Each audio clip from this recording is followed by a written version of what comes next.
Well, I guess by this time the Prep party should be over. Prep party should be over. Should Yeah. have, what, 1 or 2 finale 3D tips of the weeks out already. Already, yeah. So, jump in Discord and let us know what you think of that. Should be kind of cool. We're excited for it. Did some more recording today on that, and I don't know. It's kind of cool to be I'm liking. I mean, I'm enjoying I'm it. Yeah, learning. Yeah, absolutely. Yeah, I mentioned in one of those episodes. I'm selfishly doing this because I want to learn more about. Yeah, more about finale, too. I think even in the first episode, he mentioned about that. So yeah, it's been cool. It's been cool to be able to sit down with Drew and have those conversations and just kind of make those connections and stuff. So yeah. But yeah. Hello and welcome to another episode of Pyro Unleashed. Tune in weekly as Donnie and David discuss all things pyro, from the business aspect of the industry to technical tips and mesmerizing pyro designs. On Pyro Unleashed, we invite cutting-edge experts to the podcast to discuss their role in making this industry a success. So, sit back and unleash your inner pyro with us.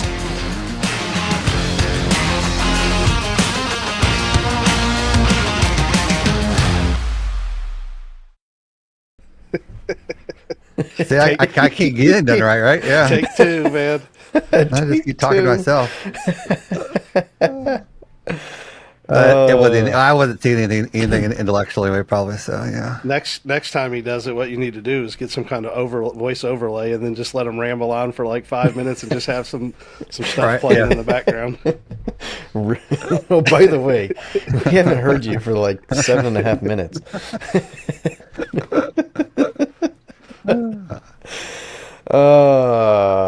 Well, this week we have Mr. Tim Traphagan on with Casabella. Appreciate you coming on. Yeah, thanks for having me on, guys. Yeah, buddy. It's 2023 team back together. 23 team back together. Lightning strike prevailed.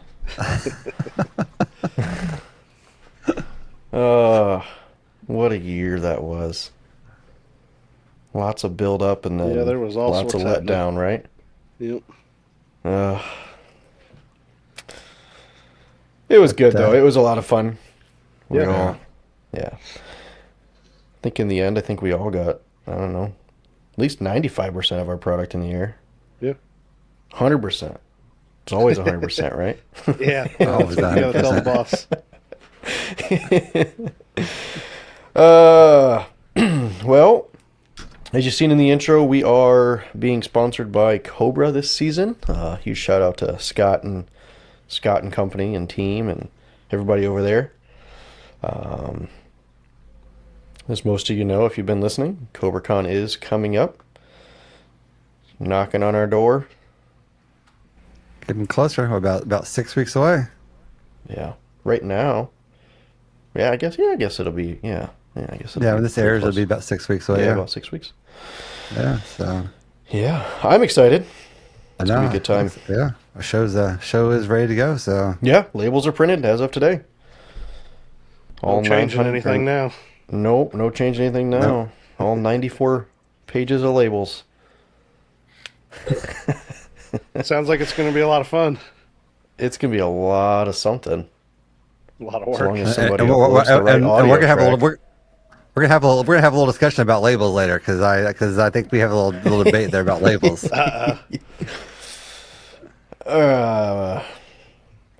But CobraCon CobraCon. April 10th through 12th at Muncie, Indiana.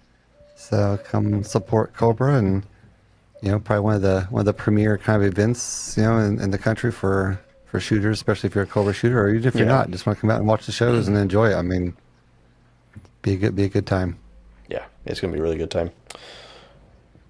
I think you're going now, right, Tim? Yeah. I'll be coming and hanging out to some aspect of it. Yeah. You guys bringing any orders down? We'll see.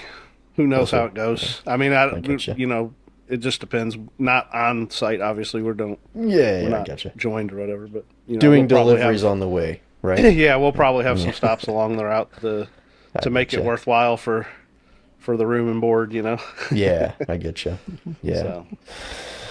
Again, that's going to be April 10th through the 12th in Muncie, Indiana. Yeah, I don't know. Just looking forward to it. Yeah, absolutely. Yeah.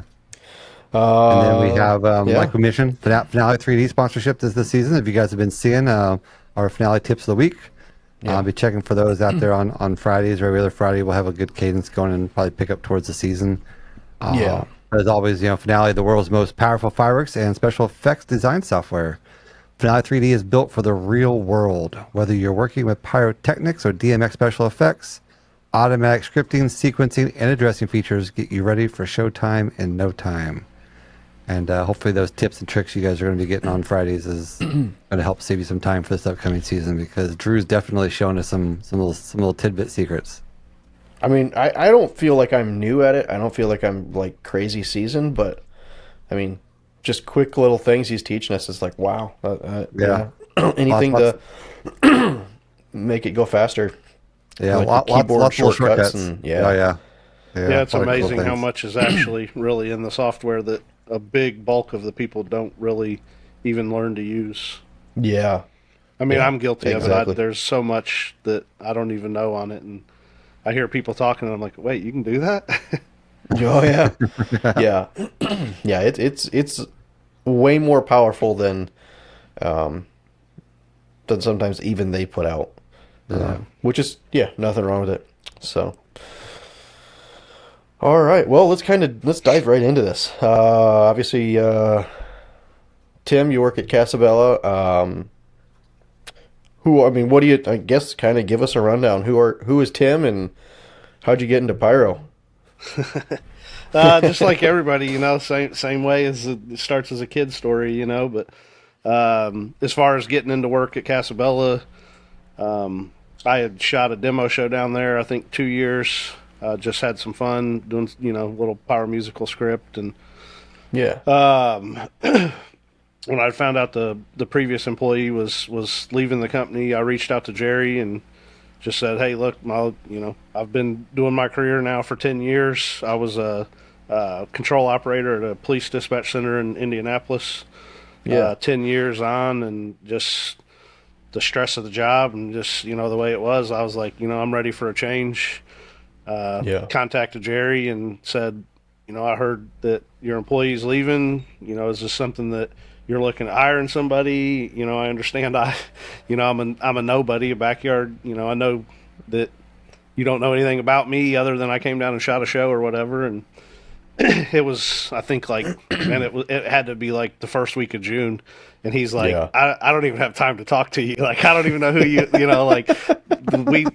nothing, and I was like, oh man, I got shot down. I was like, dang, this isn't going to happen, and surprisingly, I think, I don't know, it was probably second or third week in July. And, he reached out to me on an email and said that they were doing the closing display at PGI. I think it was, I can't remember where it was. It was in 2020, so I think it was. It might have been Iowa. I can't remember. It's been so many, it all runs together anymore. But he's like, you want to come out and help out, and maybe we can talk about you coming out here full time or whatever. And which, I'm sorry, I said, did I say 2020? It was 2018. I don't know what I said. 2018. So I went out and just drove out there on my own and never really had met anybody but Jerry. I mean, his brothers were there to help, and then Glenn, which is our hazmat driver, and couple other buddies of his were out there. And I mean, I knew none of them. I just pull up on site and he hands me, a map layout, and he's like, here's these single shot positions, and here's the stickers, and here's a whole bunch of product, sort through it and have at it. And I was like, you don't even know me. Like, I don't even really know you. Like, you trust me with all this? I was like, oh man, this is going to be really bad, And, I mean, we wired up, shot the show, whatever. And then after that, he was just like, well, that was like your trial period for, a hire on process. If you would like a job, come down Wow. after we get back home and let's talk about it. So that's pretty much how I started there. So I've been there, completed my 6th year this year. So Nice. time's flying, Yeah. So that's, I could bore you with all the rest of, the No, childhood yeah, stuff, yeah. but, as far as that's the important part, obviously, of where I am Yeah. now at Casabella is, that's kind of how it all played out. So, Yeah. which I guess technically or legally, I'd never had any 1-3 experience prior to those shows. I helped out Yeah. a couple times that, like, I was a member of the HPA Yeah. for a few years. Would always go to the Mentone shoot and try to help out with Brian and RKM. And then when they shot some shows there, and had a few other buddies that, shot some 1-3 shows. But really, as far as it went, I had zero knowledge of 1-3. I was just a backyard shooter with 1-4 and Yeah. very little 1-4 pro even experience. Yeah. So Yeah. it's kind Yeah, of crazy most to think of where it came now. I'm not saying that I know all fireworks, but I feel like I have a pretty good idea of, a lot of 1-3 after even just a season of doing it full time. So Yeah, most definitely. So you mentioned clubs. Are you currently involved in any clubs right now? I'm not. Yeah. I've gone to a couple events, obviously Skywars and a BPG event. I went one time, and it's just always, I don't know, for me it's so hard. I got 3 kids, and it's like, Oh yeah. I like to fish, so it's like when I'm not doing pyro for work, it's almost kind of like I don't want to do it for fun anymore. Oh, for sure. Like Yeah. I still like the events. I still like going to them. I would go to HPA a lot more, but it's like Yeah. a 5-hour drive for most of Yeah, their most shoots for me. definitely. So Yeah. it's like, it's kind of hard. My kids are in, my daughter, she did volleyball, basketball, softball, cheerleading. Wow. Both my boys played football, soccer, basketball. So it's like, there's always busy. games and everything Weekends else are, going on. filled up. Yeah. So it kind of, it's, I enjoy it more. And obviously I think, I know HPA was talking about doing the Mentone shoot again this year. It is. Yeah. It's I haven't coming really back, heard, yeah. I haven't really heard any details on it. I know there's some talks about it, but I will, that was, I think that shoot was probably like the start of my dive into like trying to do more in fireworks and stuff. So, if it happens and I don't have something going on that weekend, I'll definitely come out as a guest or even join as a member. September 4th, 5th, and 6th. Is that when it is? Yeah. Okay. Yeah. Yep. Yeah. So I'll then definitely, I'll definitely be a part of that. I told, I can't think of his name now. He's a younger guy. Berkey? Huh? Is it Berkey? Yeah. Thomas Berkey? Yeah. I told him if they do, I wouldn't mind coming out and shooting a 2 or 3 minute show or something. Just because, like I said, that club was kind of, I feel like where I started like trying to step up a level of, and just sky puking a bunch of cakes in the backyard. Yeah. So, So, well, you might not know this, but yeah. So Thomas is now the club president. oh, really? Yeah, Bradish just stepped down, and then I actually was unanimously voted in as second vice president. So I took over Berkey's position. So Something more for you to do, huh? something more to do, right? You got young kids, man. Your wife, she's not going to put up I'm with this for telling much ya. longer. Yeah, I know it. She's already. Yeah, she's built a doghouse. I'll just say that. She's been building it. Not quite in it yet, but we're getting close. So. Yeah, I know. I think the club just had a meeting or something this weekend, maybe, Yeah. didn't they? Yeah, this last Saturday. Yeah. Yeah. Yeah, it was. Yeah, it was a good time. Yeah. So. I went out to the Octo Blast with BPG. That was another fun. yeah. That was another fun shoot, and it was in the fall. The fall ones are always good for me because it's kind of like the sports are dying out, and Yeah. it's always nice. But it's so hard, man. There's everything that's packed right in that September, October, and It's so packed. it makes it really tough. And we picked up a really nice contract for a racetrack, and there's like 3 shows in September, and so it's like it's going to be tough. But I think that first weekend, I think that might work. So Yeah, right on. So what are some other events that you've attended over the years? I mean, tons of PGIs. I've been to PGI now every year ever since 2018, and I actually went before that. The first time I went was the year that it was in LaPorte. Oh yeah, in 16. I went 16. I went Or that was it year, 12? and that was Yeah, the 16. that was the first year I had went to a PGI. Skywars, I've been going since before it was the other name. I think I Yeah. started going to Skywars in 2012 or 2013. I was gonna say you So- went before I was going, and I Yeah. started going in 15. Yeah. Yeah, well, it's funny. I met you on the field with James. I still remember it. You guys Yeah. were walking by, Yeah. and we sat and chat for a few minutes. I mean, Yeah. I didn't know you guys. You didn't know me, and that was Yeah. So it's yeah. kind of funny looking back. I still remember it. That was like, oh Did you, yeah, I talked did to you them go over guys to the way back in pavilion day. and hang out when James brought like 300 egg rolls? Yeah. I think Yeah, I was I over think, there. yeah. I didn't try Yeah. any because I was like, I was Yeah. kind of suspicious at first, but now that I know the history of it, maybe I should have been a little less leery. I think he's bringing some to CoverCon. Oh, nice. So, yeah, we'll have to. Yeah, because when you guys had that that one thing up there in Michigan, and I came up too. He had some up there, and I was like, all right, I'll try Yeah, it now. Everybody, yep, there's a smaller yep. group. Everybody else is eating them. I think I'm all right. Yeah. So, yeah. But that's really it. I mean, a few HPA shoots, BPG shoot. I mean, I don't really think I've done anything else, to be honest with you. I think those Yeah. are the only shoots I've really been to. And then, do you do any shows at all, personal wise, or anything like that? That you get involved in? No, I used to when I first started. I did one. I mean, Yeah. me and my brothers always did one like 2 weeks after the 4th or whatever after the season died down. That's kind of I started doing them at his house, but I haven't done one there in probably 4 or 5 years. Yeah. I've got just nothing myself. I mean, I've got too many people that I've met through the industry that. They're like, hey, I got to shoot. You want to come and hang out? And I'm like, yeah, sure. So that's, I don't even have, I would rather not do anything on my own. Every once in a I while, hear ya. I think like I miss it, but it's enough fun just watching everybody else and the glory, everybody else's shows and just appreciating what they do, Yeah. I wish I could get to that point instead Yeah. of being asked to do shows all the time.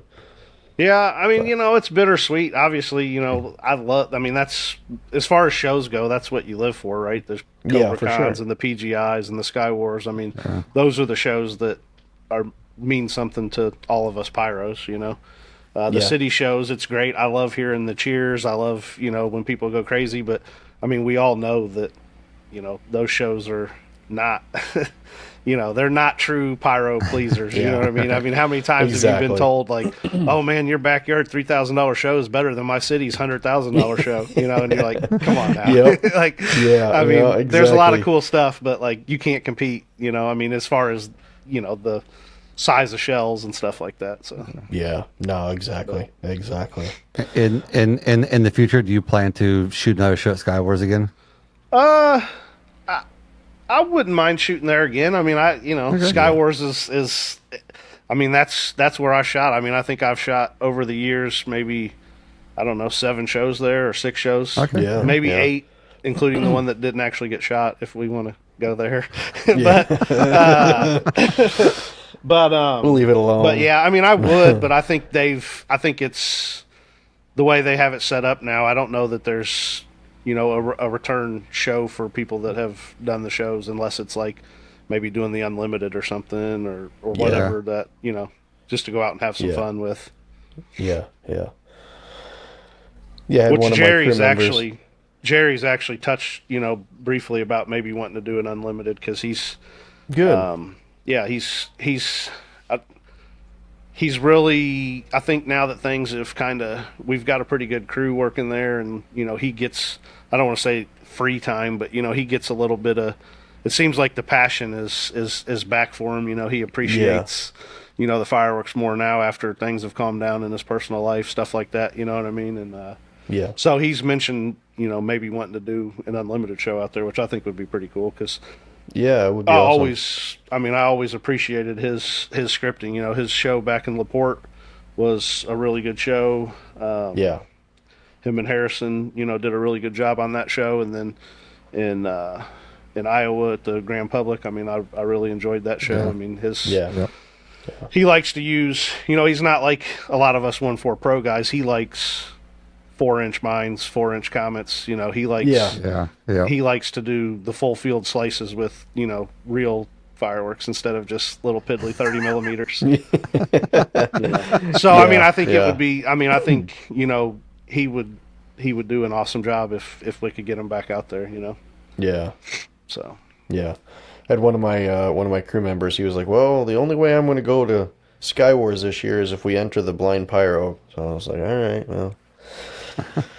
Yeah. Which reminds me, I'd do the blind pyro again. Well, I think I talked to you about it the one time. I think we were going to do it last year. Works out, I mean, it wouldn't be something. I helped Ron. I think in 2015, Ron had signed up for one. Helped him out.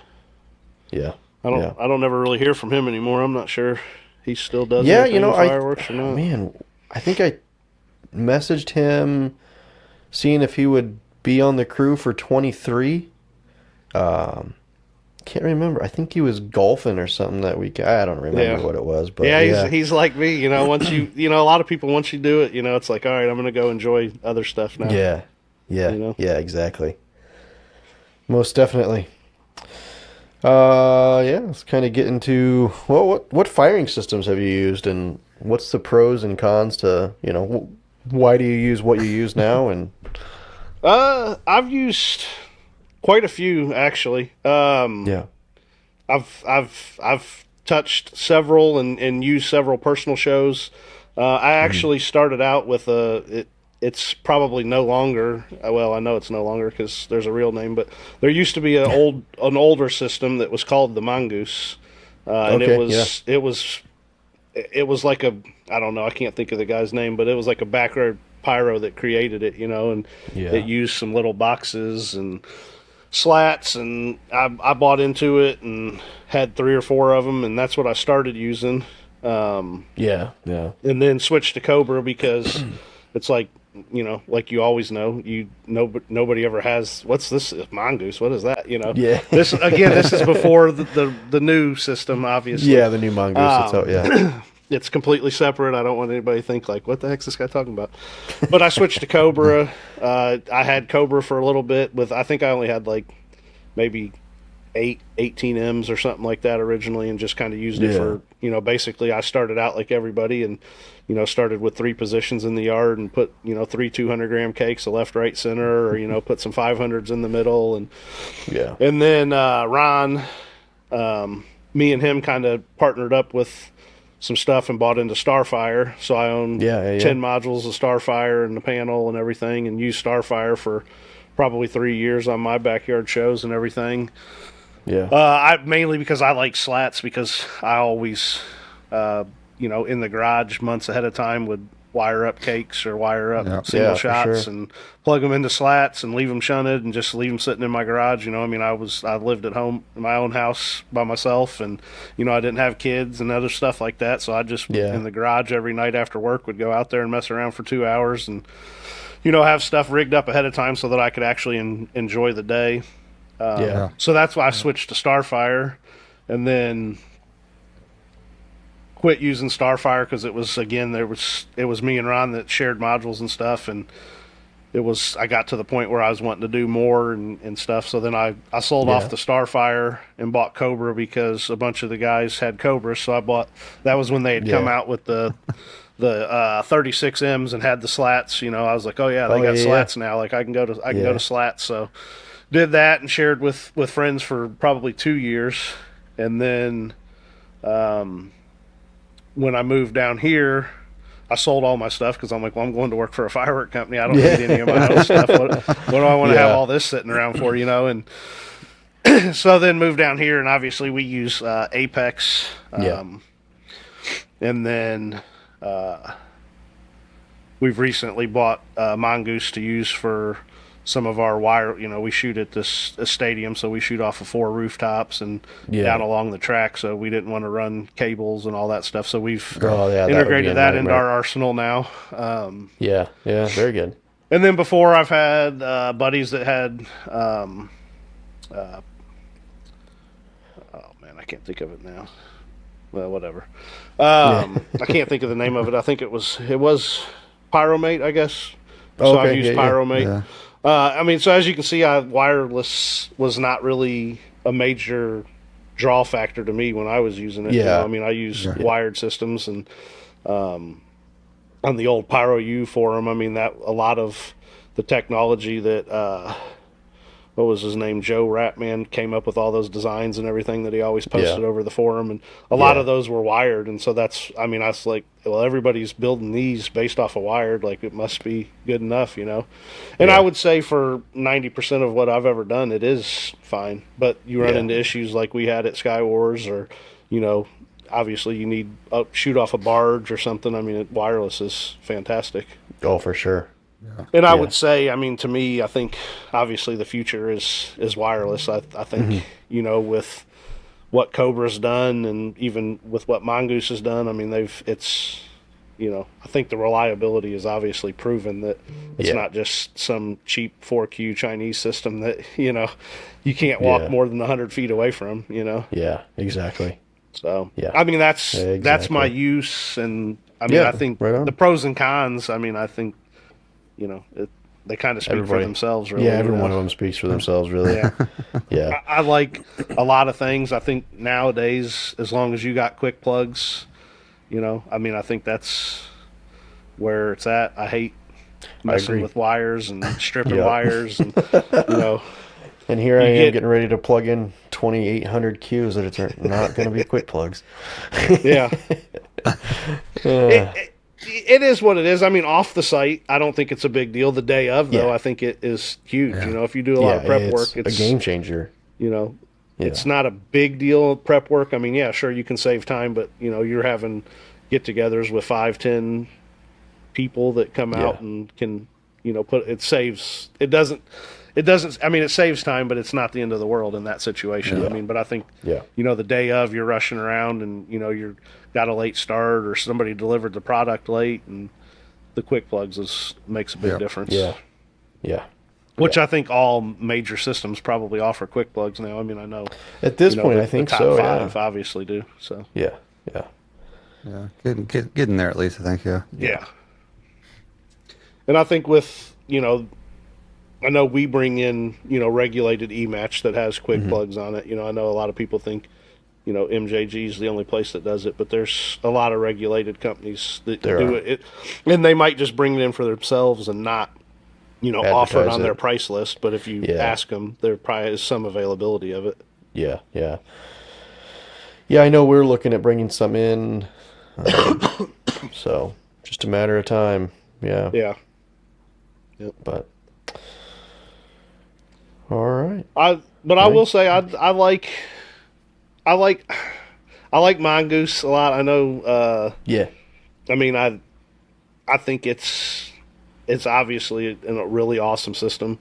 The problem I see with a lot of stuff is the communication back and forth. And Cobra and Mongoose have, you know, fantastic communication back and forth with they do. The control panel for Cobra, and, you know, obviously the laptop for Mongoose. I mean, when we shot it at the track show, I mean, the first time we played around with it for, you know, with Mongoose for like 10 minutes, and Jerry's like, I think we got it, you know, and so we scripted the show. And so the way the track is, you know, we have the track, and the inside of the track is all Mongoose, but then we still shoot, you know, 6-inch shells, 8-inch shells. You know, we've got a 7-position front outside the track also that we're shooting simultaneously. So we used the Apex to fire the outside of the track, and so we scripted on Finale, you know, 2 different system scripts, and just ran it as one script essentially, you know, and hid the one script that we didn't want to see, you know, for each system. So now, does Apex run off of like a SMPTE time code? No. So you could run them? No. Okay. No. I mean, there was originally, I think, probably back, it was before I started there, 2017 or 2018. He had done some stuff wirelessly with the Apex. Yeah. But there was a small issue, and it was like there's just like a stack of modules, and like I don't even know what you call them, signal boxes that just sit in the corner of the room. And I mean, they've been there ever since I started working there, Yeah. So, Yeah. we've talked about it again, trying to see if maybe we couldn't talk to a company to do something with it. But, I don't know. It's kind of a half a dozen either way. I mean, I would say, most definitely. for Jerry, we probably sell, 50, maybe 40 to 50 systems a year. So it's just something we do to kind of be an all-inclusive, wholesaler. If somebody wants to come and buy a firing system and buy racks and buy fireworks, we offer that for them. It's not something that we go out and push. It's not something that we, go to PGI and advertise like, hey, buy our system. It's just kind of word of mouth. And there's, most of the people who get them are, now, I mean, obviously we sell some new systems, but, a lot of people are recurring customers that just want to keep up in their module count. So, Yeah, most definitely. Yeah. So are there limitations to the Apex system, like on how many queues you can do or how many modules you can kind of connect? Yeah, I mean, so it's kind of crazy because he actually claims, and I can't remember the exact number off the top of my head, but it can control basically up to like 12,000 queues or something if you wanted to. Okay. So I mean, it's a pretty wide range number of queues. We've never tested anything to that extent, but I know that him and Harrison had done some stuff prior to me being there that they've tested certain aspects of it, but the limitation that I think is the biggest on it is it scripts off of frames per second instead of anything else, And it's a little tricky, and it still bothers me sometimes in Finale because when I drop cues, it's like, I'm like, why is that off? And it just is the limitation of it, that you can't get frames, to that, 100th or 1,000th of a second. You know what I mean? Yeah. That's the biggest limitation for me. Yeah, it's funny. It's funny. We were talking with Drew about that, the settings, and how the differences between your hundreds, thousands, and your frames per second. Yeah, honestly, I never even realized. Yeah, I never even realized that was a thing.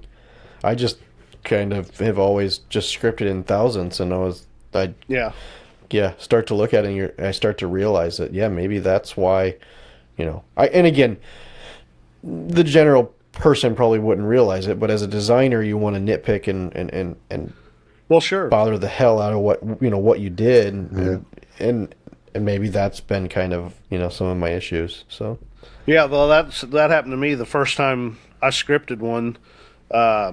It was for the champion of the Pro-Am that I was in, and I had only ever used Starfire and the other stuff, so I wasn't aware of it. So we go and shoot the show, and I had like this really cool chase that was going to be like this parabolic, and it was supposed to last. I mean, it was like 300 shots in like, I don't know, 20 seconds or something. I mean, it was like crazy, right?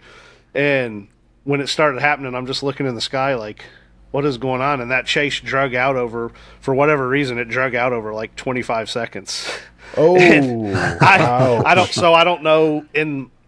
It's kind of a twofold story, but at the time we used different. They had older system, like he used to sell an M32 and an M156. Well, that was an older style module than the new system that we use. And the limitations were different. So as it hit cues in that module, it just like messed the whole entire thing up. Well, then after the show, we were looking at it, and I was telling him, I'm like, man, this whole segment was out. So when we got back to work, he's looking at the script, and he's like, well, you didn't change it to frames instead of you scripted it in 100ths of a second or whatever. And I was like, well, yeah, that's what it's always set to, And he's like, no, our system uses frames per second. And he's like, it would have told you that wasn't going to work, And I had no idea. And again, I mean, it is what it is. I mean, that's all part of it, But I remember thinking like, holy cow. So then now I have to, I have it saved to where in Finale that it goes to frames per second. But then we did the show where we scripted with the Mongoose, and I didn't take it off of frames per second. You know what I mean? So I think things were probably a little bit off on that. So that's one draw. That's a draw that is, it's not a huge limitation because, I mean, you can get you can still get pretty tight with it, but there is moments that it can affect, your exact hit on the beat. You know what I mean? This is the Pyro Unleashed Cake Review, brought to you by PGI.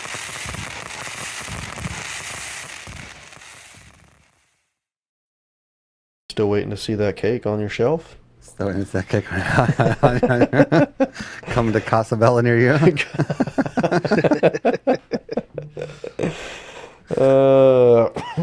Excuse me.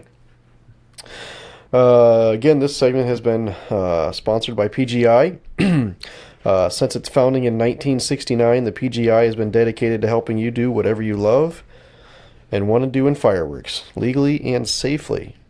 Whether that's enjoying consumer fireworks with family and friends, becoming a fireworks display operator, learning how fireworks are made, photographing firework displays, collecting pyro memorabilia, or all those things and everything in between. There are PGI members that share these same passions. This year, PGI is holding their annual convention in Boone, Iowa, from August 2nd through the 9th. Absolutely, yeah. So this week, we got this idea, I think, here that came from Tim in the beginning of our show, talking about the audio graffiti cake by Winda. Yeah. Looks like this is a new item for 2025. Looks like the code here is going to be P5217 on the Winda site. So we're going to watch this here and we'll kind of talk about it here. I haven't really watched it yet, so we're hoping this is a good one, Tim. This is you guys just got this today, don't right? Don't want to let you down. Yeah, it just came in today. So. Good. So it is in stock. It is in stock. It is by the in way. stock. It is in stock.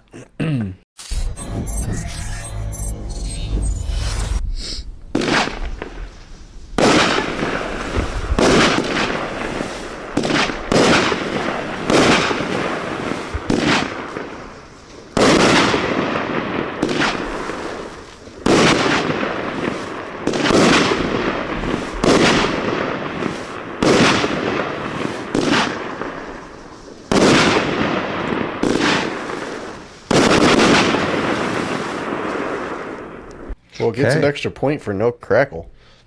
Yeah, no crackle. Yeah, no. Yeah, Winda's. I thought they had several really good items. There's a few along that line of the audio graffiti. There's Chameleon X. It's got a couple of the breaks in it, and then the Colonial Popper. That's another one that's got that type of effect. And then in the Pro line they made a slice that has that color change effect, and I mean I think it's just unique. There's not a lot of.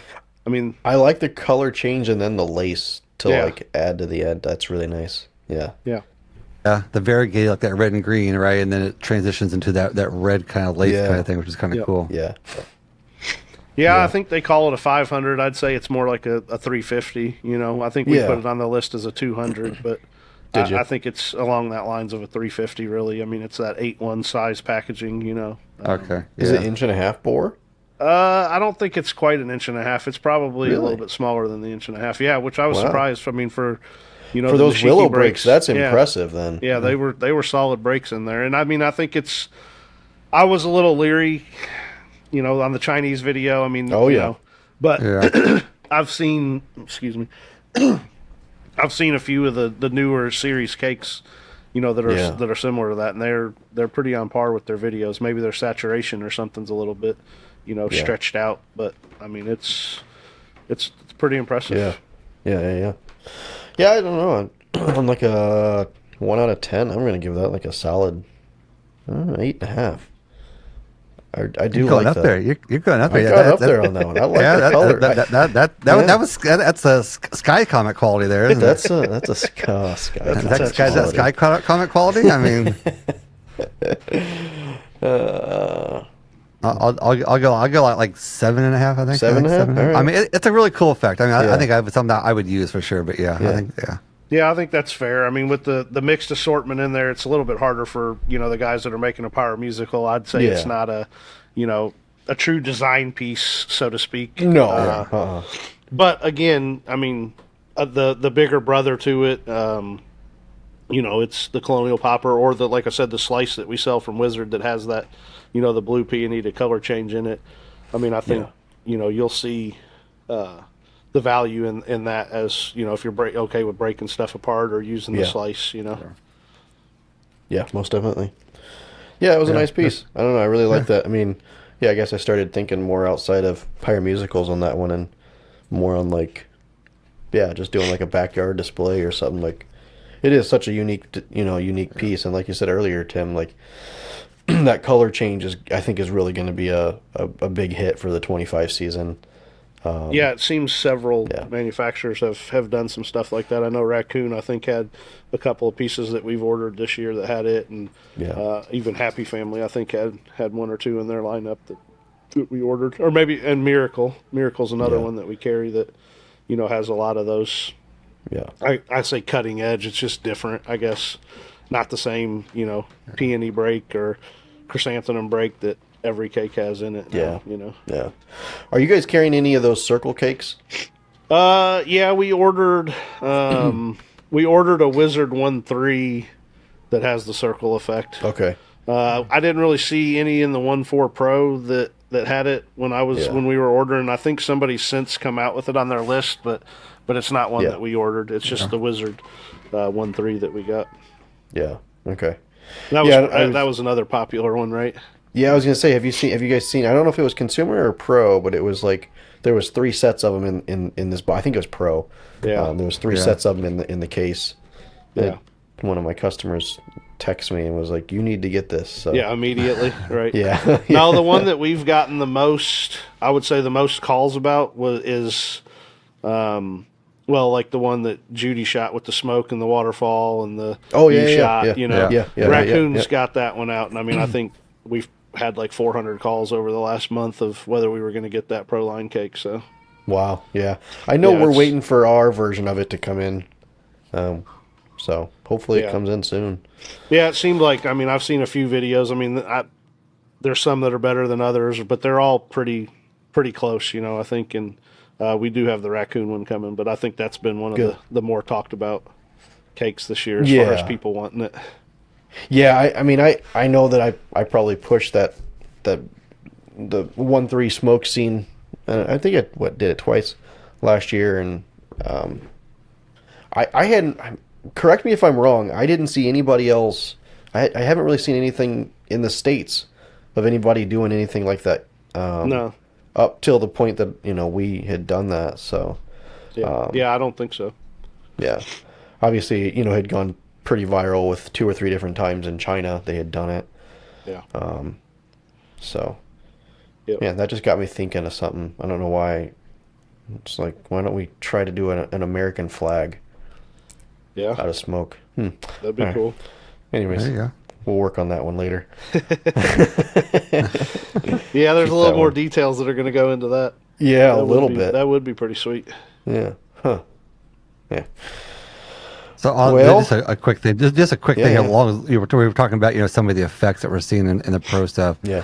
Are we generally seeing more pro effects coming into the consumer market? Is that just kind of the way the direction things are going? Because it seems to me we're seeing more and more of those pro shell effects into consumer products. Yeah. Yeah, I think so. I definitely think that there's a much finer crossover, and I think it's just a lead in of the pro being so popular, and I think companies started to say like, okay, well, what can we do to kind of capitalize on that market, but not be pro line, and maybe we can reach out to other people that are, that would enjoy this as well. Yeah. Yep. I would agree. Because I've said, I think, I've said it several times over the last 4 or 5 years, and I've proved myself wrong. But I keep saying I think this might be some of the best consumer and pro line fireworks that we've ever had. And I'm not just talking compounds and other stuff, but singular effect. Wizard's done a huge job I on. agree. Like, Wizard sells like the 450 shot Peacock 1.4 Pro cakes that are, they're absolutely ridiculous. We shot a lot of 1.3 zippers at work from Wizard and stuff that you're like, yeah, it was okay, but it was like $250, and now you can get it in Pro Line, and they blow away the consumer versions. They're agree. not even Wow. they're not even close to comparable to the consumer. It's not even unbelievable just- how much better. Yeah. It's not even, like you're saying, it's not even just like just the big zippers. We have cakes we were ordering in before, and I think we touched on it a little bit last week, Donnie, but we're ordering in cakes that used to be 1.3 they're switching it over to Pro, and the brakes are bigger and better, brighter, better color. I mean, everything is just it. So it's like, well, Yeah. what was happening that, all of a sudden now that the colors are that much better. I'm Right. not complaining. Trust me. Sure, yeah, it's amazing, and it's carried over into consumer. I mean, and I think for it's, sure. I say all the time. I mean, I'm not even talking about that. You can have salutes in 1.4 Pro. I mean, like the Yeah. cross-set cake that you guys have, that 300 shot or whatever it is. I mean, that Oh, thing is a beautiful yeah, yeah. piece. Yeah.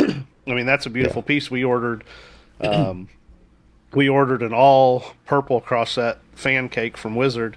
Oh, did we you? We got 50 cases of it, and every one of them's already sold, and we just unloaded it off the container today, and it was all of it was Man, pre-sold. I I wish don't I even get would've to see. known. Wow. I don't even Wow. get to see if it's any good. I'm like, I mean, one company bought 25 cases, and another guy bought like 15. And I'm like, Wow. I kept telling Jerry, I'm like, no, don't sell it. Purple's like my favorite color in fireworks. No, I I love want purple. that. Like, no, you can't get rid of it. And Especially he's like, if it's you can sold. get a good purple. Like if you can get a Yeah. solid purple, it's incredible. Yeah. Yeah, we got Yeah. the same cake in a lemon, and we've sold like one of the 50. And Jerry's like, "Well, you'll get to use lemon." I'm like, "Oh, thanks, thanks. I wanted the purple. Can we swap some of these out? Like maybe Right. make a mixed case so we each get some?" But Right. No kidding.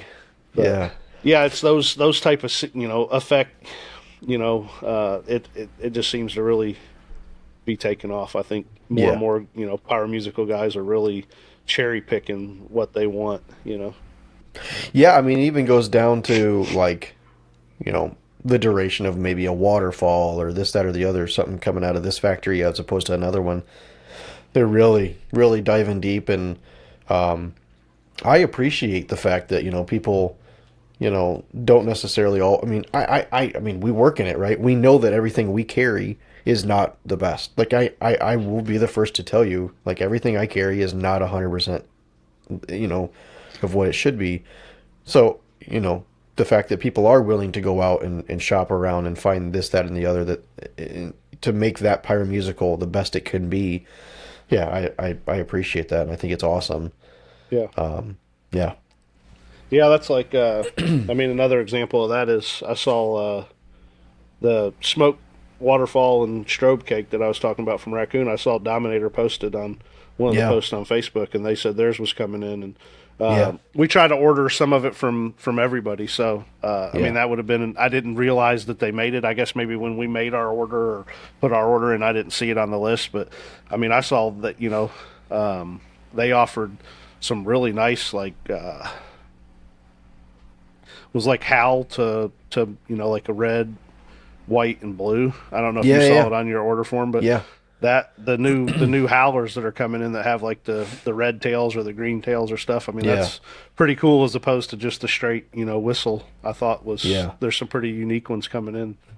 Have you seen the smoke butterflies that Dominator's bringing out? I haven't. No. Okay, you'll see them at CobraCon. Nice. Yeah, I think James scripted those in. Yeah, I think so. Cool. So. Yeah, I mean everybody. I mean it's good for all of them, because I think everybody's pushing to try to keep their product relevant. Essentially, I mean I'm not. Oh, for sure. I think that's good for all of us end users. I mean I don't think there's. I mean I've been 15, probably 20 years, serious into fireworks, and I don't think there's a better time to be in it than right now. Yeah, the variety, and I've always said, like, the more people that are in, bringing in, say, Pro line, sure, for the, I would say the main companies, it sucks, but at the same time, it's also forcing them to produce a better product, maybe for that same price or up the price a little bit and get the quality up. So you're like, I agree. It's always just in the end, it's better for the end user and the customer. So, yeah, I agree. So we were obviously talking about a lot of different brands of fireworks. Yeah. So, what brands does Casabella carry in both 1.4 and 1.3? 1.3 we're I guess a lot more basic. Raccoon, Wizard, Freedom. our three main 1-3 distributors. We ordered some Chung Mei this last season, and we order some Dominator items. There's a few items that we really appreciate from Dominator. They sell a really nice 4-inch Dahlia waterfall. Very nice, yeah. Their blues and purples, their Dahlia 4-inch Dahlia waterfalls are spectacular. I'd say in the, I guess, 8 years, I mean, they're some of my favorite, Dahlia waterfall shells.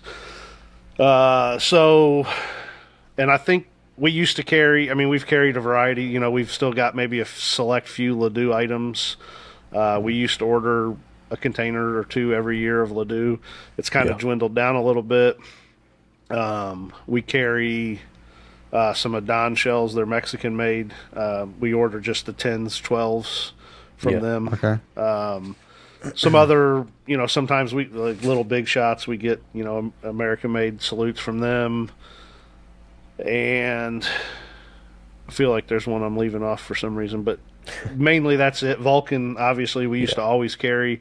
We were working on trying to get a deal done to where we could get some before this season, but she said with the way everything was, it probably wouldn't be done until after the July 4th season. So, we still are planning on working something out there. Obviously, their quality it speaks for itself. Especially on their big shells.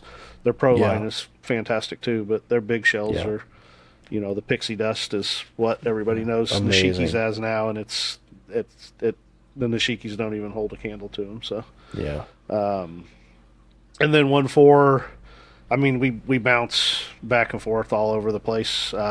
Raccoon, Winda, Dominator, Miracle, Mega Banger. We've carried Shogun, Happy Family, and there's probably 3 or 4 others that we have various items of still in the warehouse from over the years that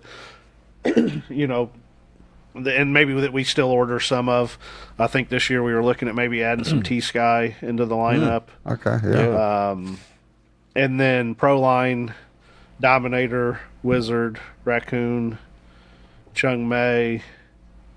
We're going to add Sunwing this year. We're hoping to, if it gets done in time. Very good. Cool. Yeah. And that's Very pretty good much. product. Oh, and Rachio.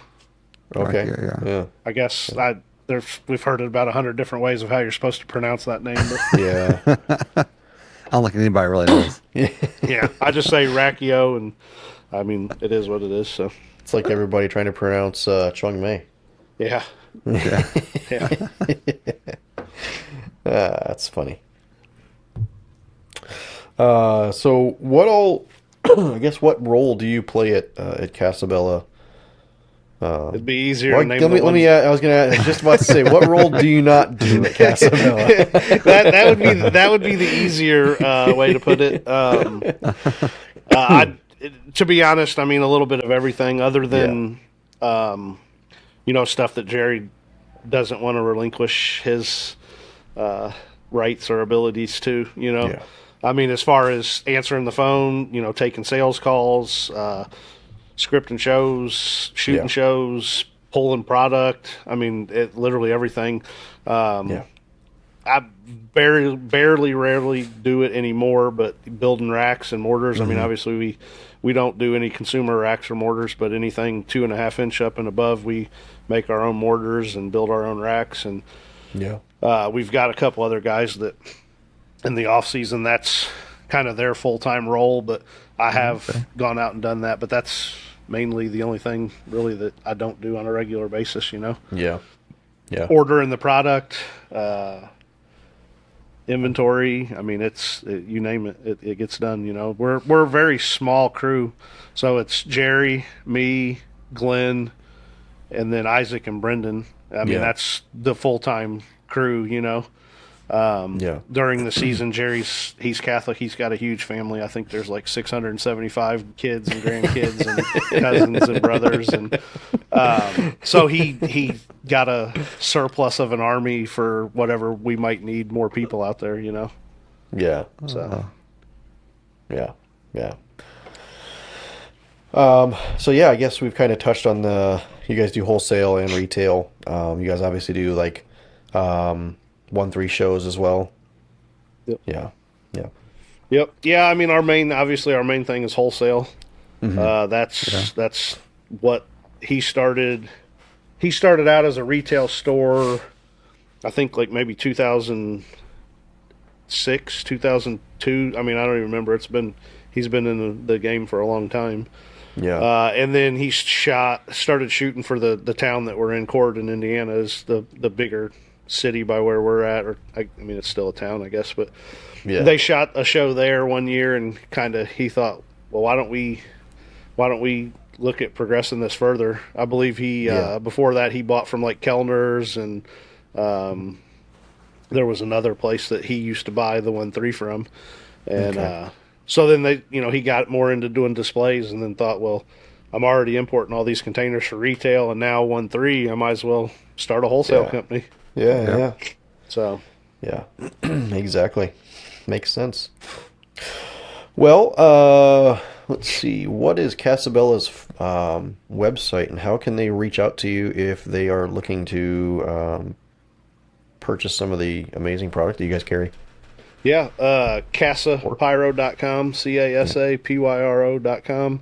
That's the website. I mean, we try to keep our available inventory on the website. If you go under wholesale fireworks, there's a tab for available inventory.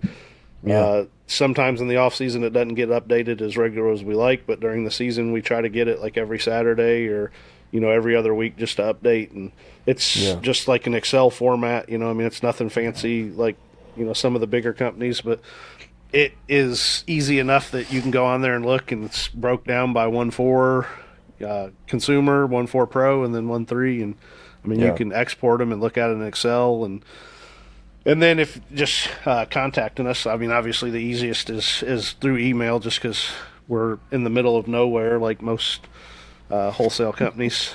Signal's pretty weak. Yep. Tim at Casapyro or Jerry at casapyro.com. Perfect. And either of those will get you where you want to go. And I can definitely attest it is in the middle of nowhere. yeah, It is in the middle of nowhere. It is in the middle of nowhere. it's not what you You're expect. you're driving. You're thinking, am I going to get buried in the backyard back here somewhere? Because where's this address taking me? Well, it's funny. I always tell everybody because the magazines are out back, so they're like, "Oh wait, the magazines aren't up here," and I'm like, "No, we got to drive back in the back," and they're like, "I don't know if we should be doing this." I'm like, You can "It's all bring right." your product up to me. No, I won't. But yeah, it is. It's not what you expect though for Indiana. Everybody talks about how No. flat, and it's a lot different than what most people know of Indiana Well, landscape. you're pushing close to Kentucky, so you're starting to get some of that Yeah, hills, not Yeah. mountains. Yes. We call those Indiana mountains. yeah, yeah.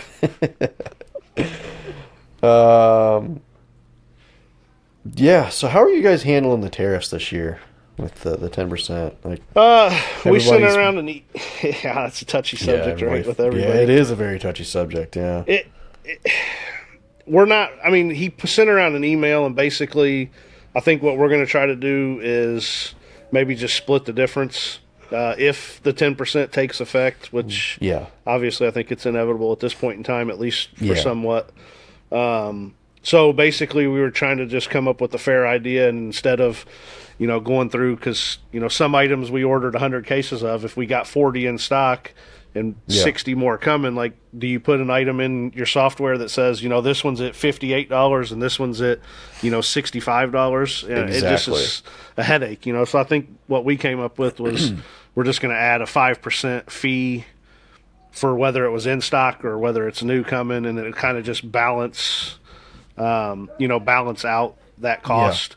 We've offered, in our customer email list, we've offered them, if you put an order in now and send a 50% deposit on stuff that is either in stock or on the water, like already, if you send a 50% deposit, then you won't be subject to the tariffs at all. You'll get it locked in at this current price, just to try to be fair. It helps, generate a little bit of revenue at the same time. And Yeah, for sure. try to be, feel like, people, you don't want people to think like, oh, they're just trying to take my money, Yeah. people don't understand. I think a lot of people don't understand that when it comes to fireworks, and I mean a lot of goods, you have to order or you have to sell at replacement cost. Exactly. I mean, it sucks, but if you have a cake that's a case that's $100, now it's going to be $110 to order. Why do you want to sell it at $100? I mean, you're going to have to order 100. You might as well just hold that product and not sell it at that point in time because you're costing yourself $10. Yeah. And I mean, you think, oh, $1,000 order, that's not costing you a lot. But when you start talking about, $4 million in inventory that, you just cost yourself $100,000, $200,000. I mean, it makes a huge dent. It does. In, our bottom line, especially because, we all try to operate. I mean, if you look at wholesalers, you can if you know what the FOB is on fireworks, you can kind of tell where people's margins are on anything. You can look at any company and go, well, this company's at 155, this company's at 150. I mean, we all, there's not a lot of deviation anymore, between companies. I mean, everybody tries to be pretty standard, I think, across the board. I mean, you're up and downs a little bit, but I mean, your smaller companies might be a little bit cheaper at this point just because they don't maybe not have the operating costs, Yeah. There's so much that even still I can't comprehend. I mean, I think Jerry pays upwards of $200,000 a year in insurance. You know what I mean? Yeah, it's like crazy. I mean, when he said it to me, I was like, there's no way. And he's like, yeah. He's like, I mean, it's absolutely ridiculous. And there's nothing you can do about it. I mean, he can't. No. It's not like he can go somewhere else. No, they have you pinned in a corner. Yeah. And they really do. I mean, not to get, I try not to dive too deep into that rabbit hole, but it's, I mean, it's scary to think that, I mean, they could tell them whatever they wanted to, essentially. Mm-hmm. True. Yeah, most definitely could. Yeah. All right. Were we missing anything about Casabella that you want to chat about? No, I mean, I don't think so. I mean, I think the company's spoken for itself over the years. Most Jerry's definitely. put on tons of displays, and I mean, I think it's I'm not trying to say anything, too much over the top, but I mean, when you got customers that come from like 40 states out of the United States that buy product from you, I mean, you're doing something right, whether that's, you can't please everybody, and maybe not everybody, I mean, we are a smaller company in the grand scheme of things. Maybe there's some people that don't know about you, but when you think about the numbers of people that you either deliver to or that come and pick up from you, I mean, it kind of stands for itself that we carry quality product. And like you guys, I mean, we try to stay on the edge of what's happening or what's possible. And, that's an important role that I think makes a big difference. Yeah, most definitely. I agree.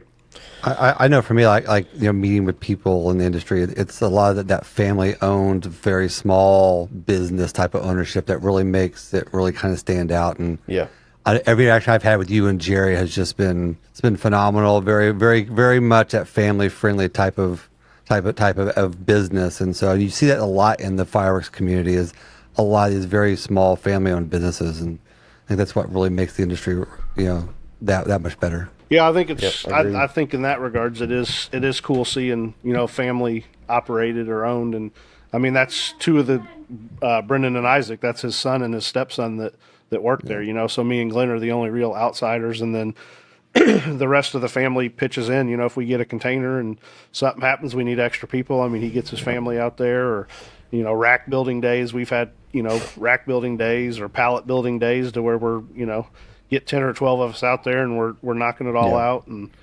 it is amazing to think that, I call us a small scale. I mean, that's probably not the case in a lot of people's minds, but for us, compared to you see like Jake's or TNT and think of the thousands of containers that they bring in a year, and it's like, we're a small scale operation compared to something like that, but it's kind of nice. You don't have a lot of the extra overhead and problems. I mean, we try to we're all human. I know for Donnie, for your guys' show, we had I think left some product off at Skywars that one the year, and we pulled shells out of our own show to give to you guys to make up for it, you know. Yeah. And I think that's important. You know, you find companies like that you can work with that are willing to help out where they can. I know another year we had, I think, had left an order back at work or whatever, so the driver drove 5 hours back to the warehouse overnight on a Thursday night and grabbed the 6 or 7 cases that we forgot, and he drove them all the way back the next morning, and they were there for the crew to use. So I think that was in 21. For some reason, I remember that. Yeah, I think it was. Yeah, I think it was. Yeah, because that's what it was. You guys were supposed to have. Yeah, I think he was supposed to be helping set up, and we were just sitting out talking in the field, and you're like, "Yeah, I got one of my guys is gone." I was like, "Oh my gosh, that's crazy!" But yeah. But yeah, no, it does. It attests to the commitment that you guys put into your customer service and making sure that the customer comes first. Before you guys even worried about getting your show off, it was more about making sure those 7 cases got there. And yeah, so for sure. Yeah, and what can you do? I mean, that's you got to do whatever you can to try to help. I mean, obviously it was our error. I mean that nobody's taking anything away from that, but. This is Pyro News, brought to you by Dominator Fireworks.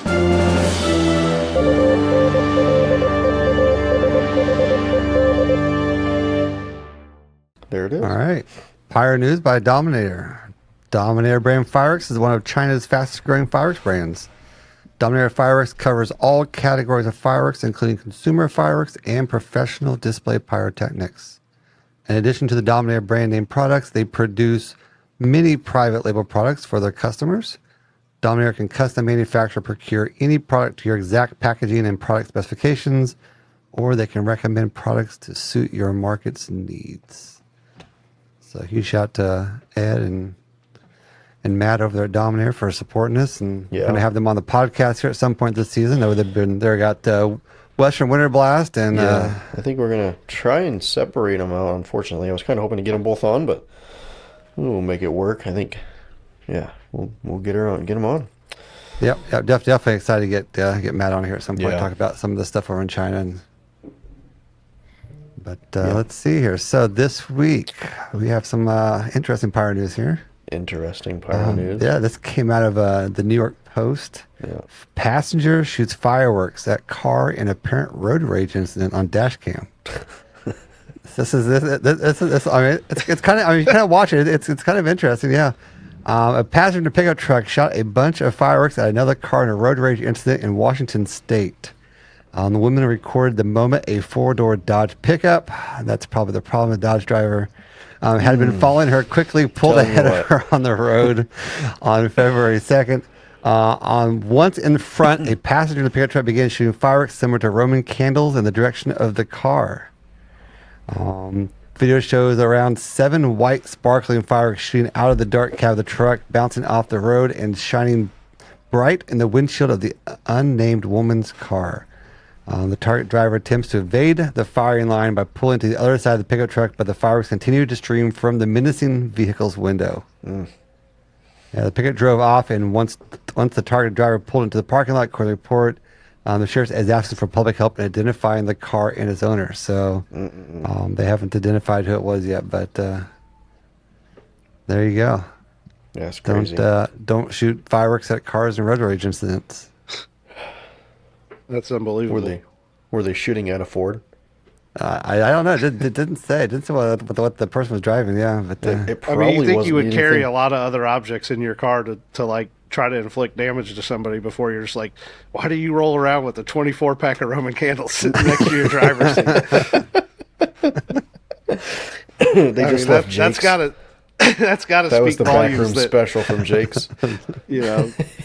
February or January, like, I just keep a pack of Roman candles in here just in case. Just in case. Just never know. Yeah, it is a little odd, right? You have Roman candles in your car. I mean, yeah. It shouldn't be funny, but it is. Yeah. Well, maybe it shouldn't be talked about, but that brings me back to a few years ago and over in Missouri. And like, have you ever watched the Fulton, Missouri firework wars? Have you guys ever seen videos of that? I think I so. might have seen it. If you have, I mean, it's been a few years since but if you haven't, I mean, it just blows my mind what people do with it. I mean, it's insane. These guys just shut down the whole Lake City and they literally light, 25 shot cakes and hold them and shoot at people. And Wow. they do drive-bys with it. And I mean, it's insane. Wow. We used to have bottle rocket wars as kids and Roman candle wars as Yeah. kids, you know what I mean? But like it's crazy. That's some scary stuff. Yeah. Yeah. All right. Let's see. We have a lot of Discord questions here tonight. It blew up. Yeah. That, like, Tim, really Tim blew was up. popular. Tim was popular tonight. Yeah. 4, 5, 6 or 7 of them. Yeah. Yeah. Couldn't kick us out there, David. All right. Let's see. So, question number 1: least favorite digital firing system. With a smiley face, and the guy is sweating. So whatever that means. Honestly, I don't think there'd be any least favorite firing system. I mean, I think it's all on. You got to know what you got to know how to use it. You know what I mean? It's I just think like really it anything. does. I agree. It falls back onto the user, and if the firing system's going to do what it's going to do, like Right. most of it is going to come back to human error.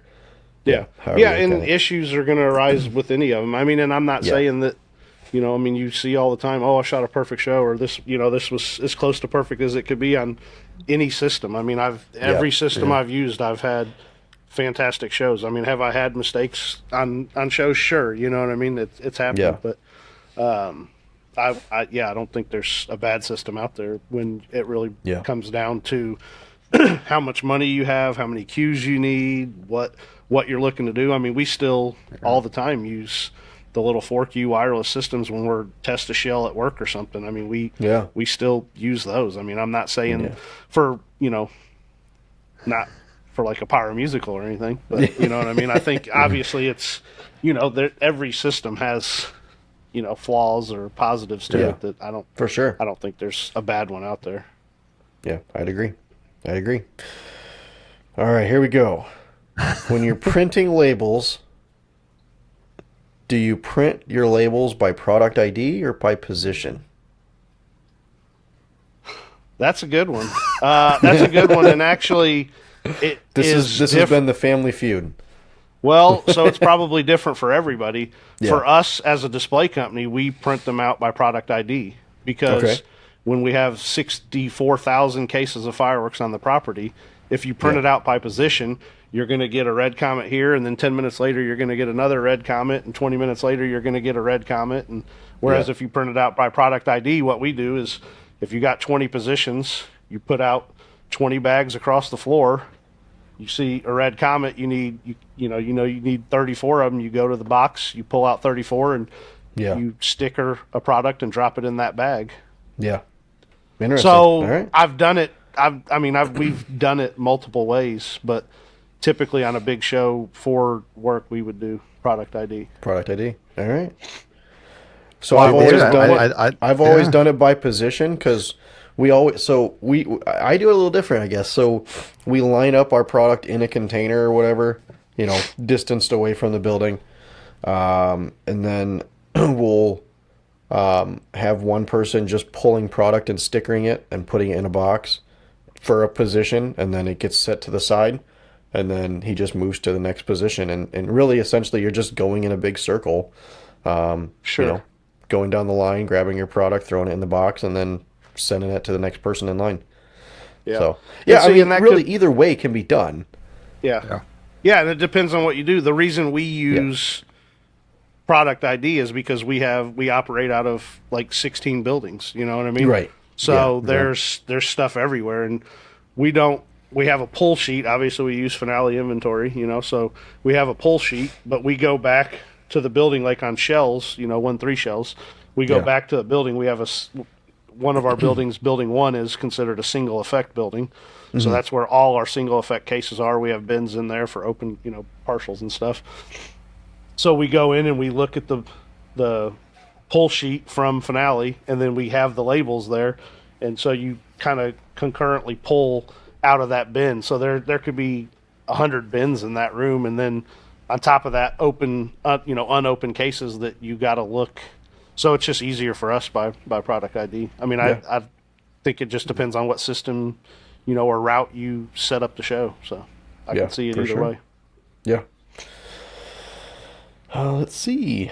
What is your favorite display that you've either scripted or been a part of? I mean, I think the favorite one that I shot was been a part of was the year in the first year at the Iowa Speedway where we did the Stranger Things soundtrack, and I thought that was a really fun show to be a part of because it was we had, as far as 1-4 pro positions or front positions, we had I think it was 29 positions total because we did a staggered effect, a grid effect. And I thought you lose it a little bit, but being with the stands, I think the people in the stands could see that grid a lot better than, the pyros that were sitting on the ground. But that was probably one of my favorite ones just because there was literally so many positions. I mean, we had 12 other positions that were shells and stuff like that, That was a lot of fun. Good soundtrack to work to and a good crew. Good field layout. That's half the battle. Yeah. Yeah. So I guess this is not a Discord question, but do you guys put your fronts in uneven or even numbers? We do odd numbers. Odd numbers. Yeah. Always odd numbers. I always do odd numbers. I just always have. Yeah. Yeah, I don't know. There's always odd numbers, I guess, because you always, the way I've always done it, and then obviously coming to Casabella's, it was always you have to have that center position, Correct. Yeah, you always have the center. Yeah. So, and if you want even numbers, you just pick 2, 4, 6, 8, 10, 12. Right. And you have even numbers at that point. Yeah. Right. So. Yeah. I mean, I could see other, I could see it being okay the other way too but you never have just that one position in the middle. So. Yeah. Yeah. Next question. It's kind of a twofold question. Is there a 1-3 effect that you wish would come to the 1-4 space? And are there any 1-4 effects you feel should not have been 1-4? As far as 1-3 effects coming, I mean, there's several of them. I mean, one of my favorites would be a wind bell. I would love to see it, but I don't know that you could really do justice in a 1-4 aspect of it. Yeah.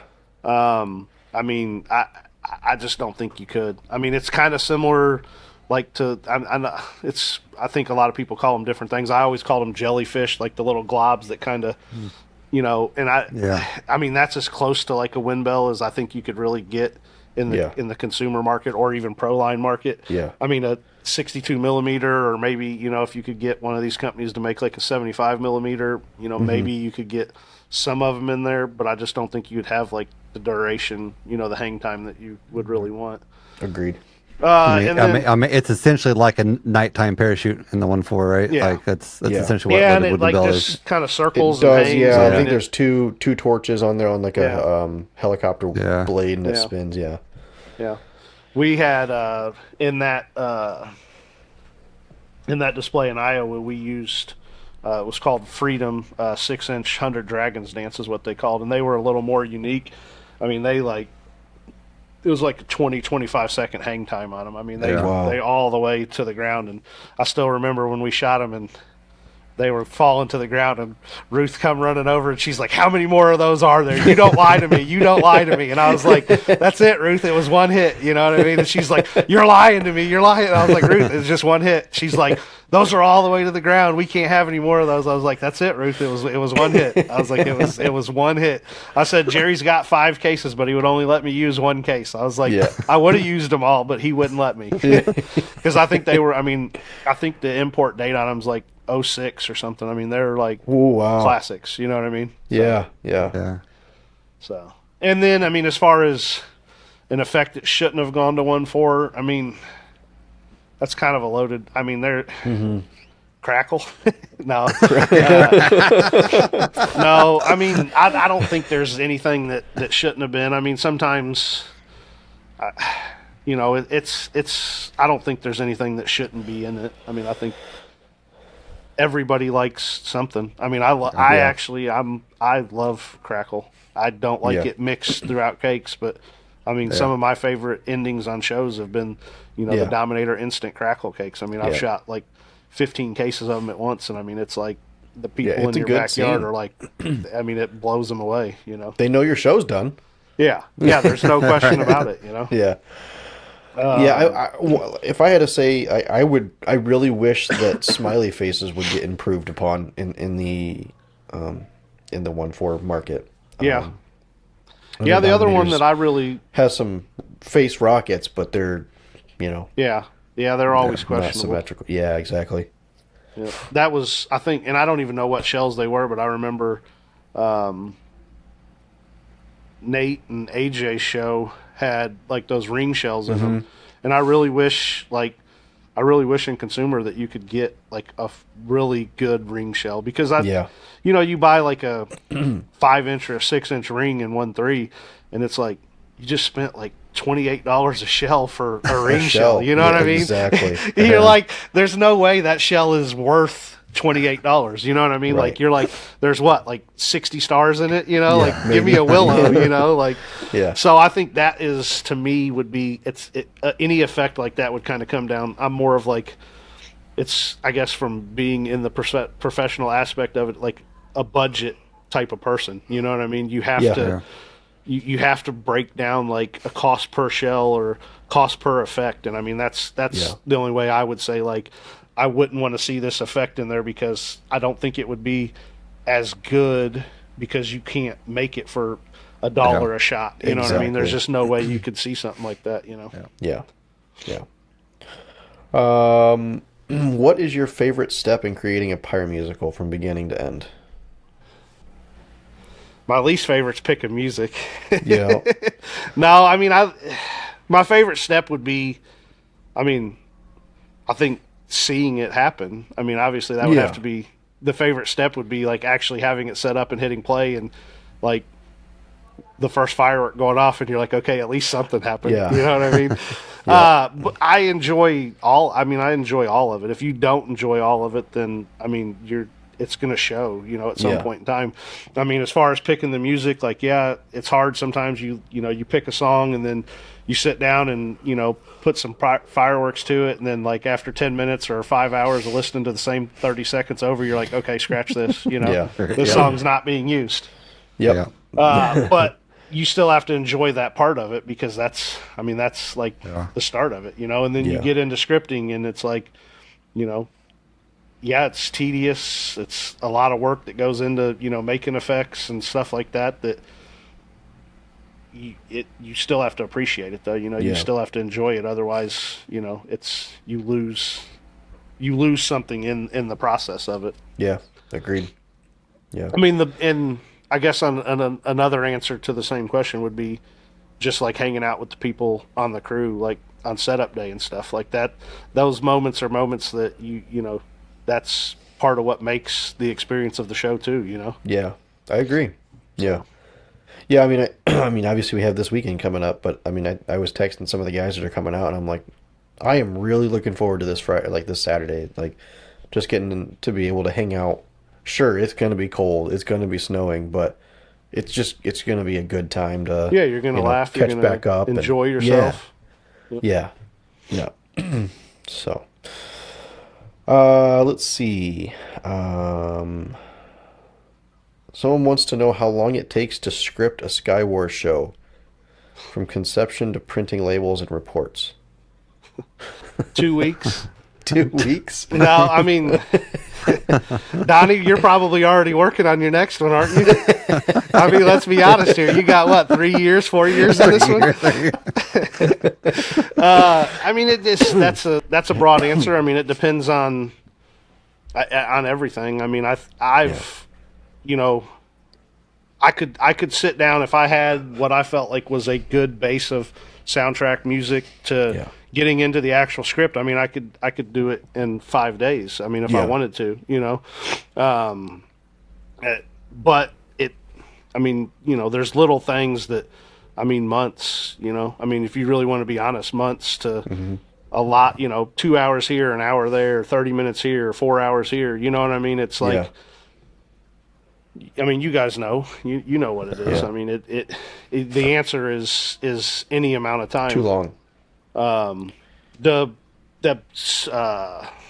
show that I was talking about was my favorite at PGI.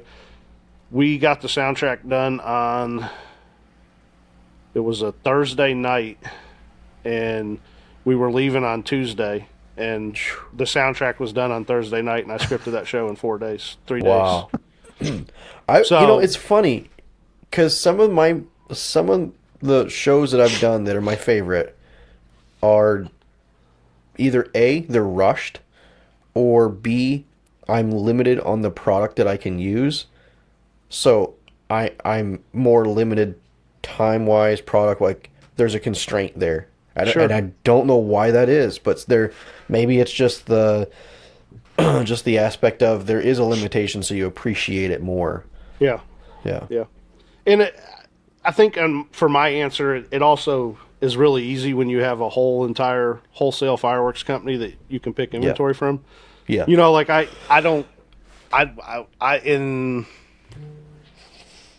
know what, since I started working here in 2018, as far as in a show, I have never used another product other than Casabella Pyrotechnics. Isn't that crazy? Yeah. So, I mean, your guys, you offer fantastic products. I have shot your stuff in backyards or going to a friend's house, and I mean, I've bought stuff from you guys. I've bought stuff from other, wholesalers and manufacturers and stuff, and have shot it in the backyard. But as far as in shows, it's only ever been Casabella Pyrotechnics fireworks. And to think of, $100,000 shows,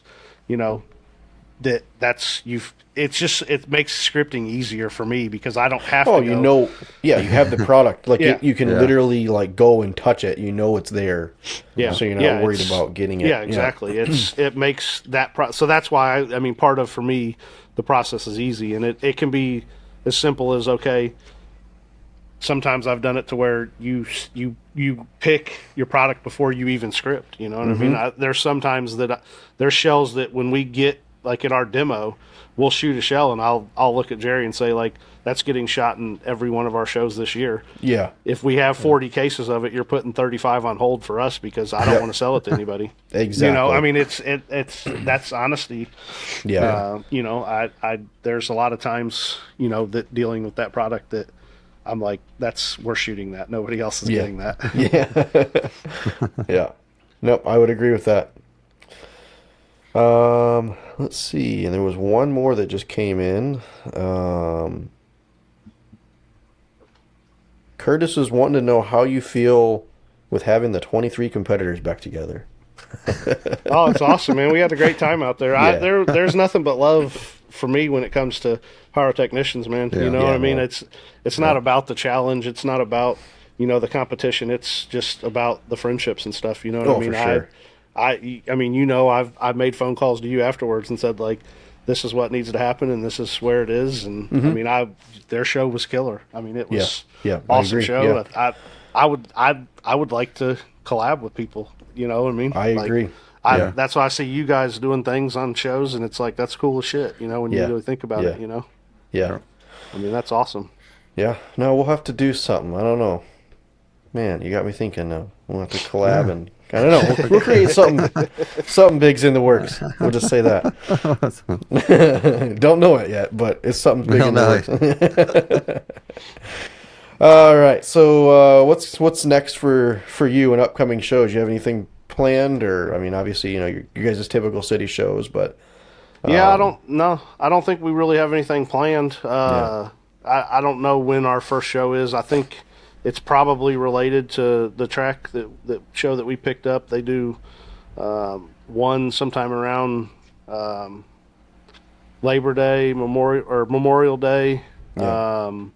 Is their opening event. We'll probably have some other random stuff come up before then, you know what I mean? But that's just your typical stuff.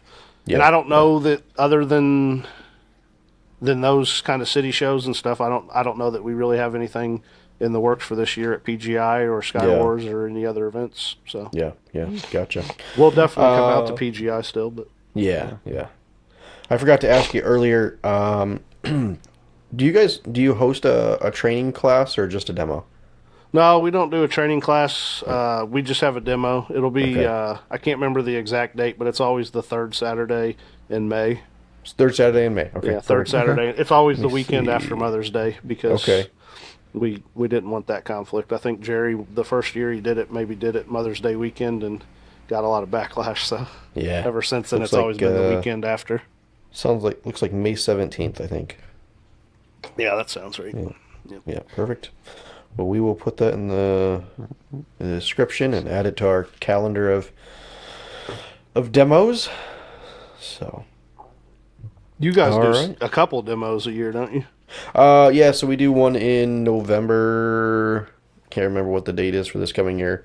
And then we do our training April 26th and Okay. demo all in one day. Yeah. Yeah.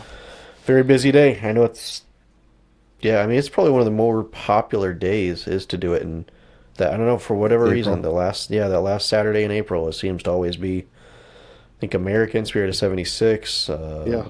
I don't know. There's a lot of them. So, Yeah. Yeah. Well, it's important now with the, people wanting the pro line certifications and stuff like For that. sure. I mean, I think that's a big part. I don't know. I mean, eventually we might go to that, Yeah. I don't know. I mean, it just kind of depends if that's where the market heads and, it becomes, that's the thing that you have to have. Then I could see it. Most of our customers, I think, basically are, I mean, they're the end users. We don't really, I mean, we sell to some retailers and stuff, but like we don't have, I mean, most of our actual customers are the people that are going and shooting it, you know what I Yeah. mean? So it's Yeah. not, there's not a lot of, I guess, worry of where's this going type of thing, Yep. So we have our Pyro Unleashed final 5 questions. These are the same 5 questions we ask every guest this season. And then at the end of the season, we'll probably do something fun with everybody's answers to kind of see everybody answers at the end of the season. But most of them are Fireworks related, just the first thing that kind of comes to mind, and make it kind of super easy here for you. So first question, your favorite consumer cake? Super stunt. super stuff. Super stuff. Okay. Mainly because that was the first like big breaking consumer cake that I Yep. shot. I bought it from Fireworks Forever. I don't know when I first got into fireworks. So it's. I mean, I think there's a couple other ones. Detonator or bragging rights. They're a similar type of cake, but just that crisp. That was like the first really 2-inch bore cake that I shot. And I've loved it ever since. Yeah. Yeah, I can say I know Super Sun's a popular one in K-Cap. K-Cap buys a lot of Super Suns. Yeah, It's it's one of still those good that cake. we order 40 or 50 cases of, and within 3 or 4 weeks of having it, it's always like the first one that's sold out. Yeah. All right, question 2. If you had to choose only one for the rest of your pyro career, are you choosing 1.4 or 1.3 product? 1.3. Okay. Yeah. Mainly because I think my answer for this is you can do anything with 1.3 that you can do in 1.4. And that goes against traditional law because you think comets and mines, but you just got to buy 3-inch or 4-inch comets and mines. I mean, the best mines I ever shot were Young Feng, and I mean Agreed. they were. I mean, it when I shot them, I put them at the same line. We had a 300-foot line, and I'm like, yeah, that's probably good enough, right? I'm like, it's going to go with the rest of the fronts. And like when they went off, I mean, we all looked up and we're looking wide, and it's like, holy, what just happened? You know what I mean? Like they should have been. We had 8-inch shells behind them, and you couldn't even see the 8-inch shells because these mines were so good. And so I mean, they should have been back 500, 600 feet, I guess. But so I think, I mean, that's why I choose 1.3 because I think you could still. I mean, obviously, I don't think you're doing near as crazy a runs with 3 and 4-inch mines, but I mean, I think you could still. Like with less product, really wow a crowd good enough that like you could still do W's and V's and full fan slices of. I mean, if you've never seen like a true 4-inch brocade mine, a 50 millimeter is it doesn't even, you would like if you shot the two next to each other. I mean, it just dwarfs it. Yeah. You know, I see like a lot of guys go to like the 20 millimeter stuff. Like to me, I mean, I can see them for certain effects and stuff, but it's like I could shoot 5,000 of them at once, and I would be like, that was absolutely stupid. You know, like it doesn't, it's not nowhere near the same. I mean, that's why I say that. Well, and to that, I love point, 1.4. Don't get me wrong. I love 1.4 and 1.4 Pro. Like I do that. That's what I was bred on. That's where like 90% of my life, as far as fireworks, was 1.4 and 1.4 Pro. So I do love consumer and pro fireworks, but 1.3 is my to answer. what you're saying, like to do like, you know, these more elegant, bigger shows or more elegant songs to a pyro musical, like you can't, you know, just have this 25 shot cake just going bang, bang, bang, bang. Like it's not going to create the same effect as, you know, maybe having one bigger shell that's just going to last for 8 or 12 seconds, right? So, and I think I see what you're saying. And one example for me is like Aaron Mayfield. I mean, that year that he shot the Skywars show, I don't think I was there that year, but I watched the video of it, and I know the Dominator crew had won it, but or Tim Jameson's crew, whatever. I don't know but his scenes with like some of the 1.3 stuff, and it's like, I mean, it was magical. You know, like it's a lot slower. There's not near as much in the sky, but like it spoke volumes still. You know what I mean? He's one of those guys that can put that, you know, slower, longer effect, longer duration, stuff like that. You know, that you don't necessarily need all that, the hyper hits. You know? Yeah. Yep. Night, buddy. All right. Question number 3. If you could start your fireworks career all over again, anything you might do differently? Yeah, get into it sooner. Yeah, right. We're 5 for 5. We're 5 for 5 for early. Yeah. Yep. Yeah. Get into it sooner. I mean, as far as the extent of where I'm at, I would have. I mean, even just, I guess for the whole aspect of having a younger body, you know, lugging 6-inch racks and 8-inch racks and stuff like that is, you know, it'd been nice to have been 20 years old, 18 years old, and, you know, had a dad that was involved in it or something that you know, you picked up all that other stuff early on. Yeah, most definitely. All right, number 4. What's your favorite thing about working in this industry? The people. I mean, it's the people on multiple sides. You know, the customers, the friends, the people that you call down to say, hey, let's just light a bunch of random fireworks and have a good time. You know, to the people in the crowds that cheer after the shows. You know, just hearing the reactions, and I mean, it's all about the people. For sure. Yeah. All right, and number 5. If you were a flavor of ice cream, what flavor would you be? Oh man, there's probably so many things that you could say. I think my favorite's just mint chocolate chip. So I mean, I think I'd have to go with mint chocolate chip, man. All right. Not for any other reason other than I like mint chocolate chip. Heck yeah, man. All right. Well, we want to thank you again, Tim, for coming on and hanging out with us for hour and a half, hour and 45 minutes, whatever it's been. Yeah, it's been a really good time. It's always good talking to you guys. Heck yeah, man. Look forward to seeing you here in T-minus 2 months. And it'll be here before you know it, because you got a lot of work ahead of you. Yeah, you're right, I do. I got a lot of relaxing to do in the meantime. See you on the field anyhow. No. But yeah, as always, be sure to go check out our website, pyrounleashedpodcast.com. Grab you some merch. And then obviously jump over into Discord and come hang out with us. Ask your very own questions for our next guest. I mean, yeah, that's what we're doing every day. Every day we record, we come in and we ask if anybody has any questions for whoever, for our guest. And yeah, I think it's been a lot of fun. So been good. Yeah. So again, you can check out casapyro.com. Yep. Go there and hit up Tim and Jerry and get your product and your list in before prices go up. Potentially, you'll get this episode here probably right before prices go up. So get out there. You got a couple days, put your orders in, help them out, and get your product for the season. And again, thank you, Tim. It's glad to see you back on and hang out with us tonight and absolutely. enjoy the time. Thanks for having me. Yeah, man. All right, guys, and then we will catch you all on upcoming Friday for a finale tip of the week, and then again we'll see you on Wednesday for another episode. And in the meantime, go out there and unleash your inner pyro with us. This has been another episode of Pyro Unleashed. Come back each week for more industry insights, technical tips, and awesome pyro designs. Have fun out there, be safe, and as always, remember to unleash your inner pyro with us.